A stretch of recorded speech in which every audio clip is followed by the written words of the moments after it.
Tervepä terve. Nyt täytyy tämmöstä asiaa taas ihmetellä, kun joku valittaa, kun on niin kuuma. On niin saatanan kuuma. Ja sit jotkut, mä sulan tänne juu. Ja mulla on vaihevuoden. Äijätkin valittaa sitä. Hyitteitä äijät. Mutta ei siinä sitten mitään. Mä voin sanoa, että on vielä suht vilponne. Sanotaan kun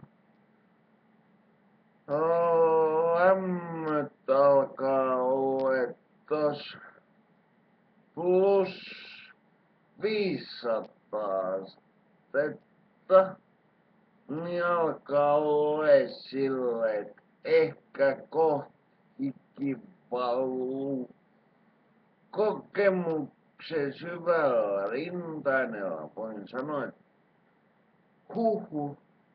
rakennuspalas vasta kuuma on. Tai no lämminhän sielläkin on. Ei missään ei oo kuuma.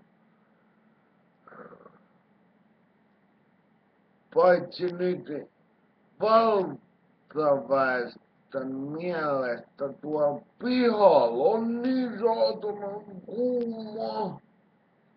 Mut kun ei oo, siellä on ehkä lämmin. Mäkin kun oon PPK-lainen, mä tiedän mitä on kun ollaan kuumassa.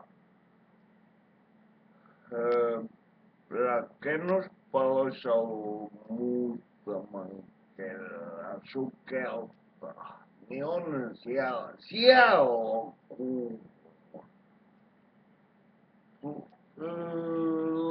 Plus about 200-300.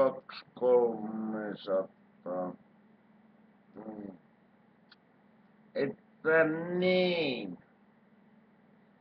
Ei muuta kuin hei hei ja hyi hyi.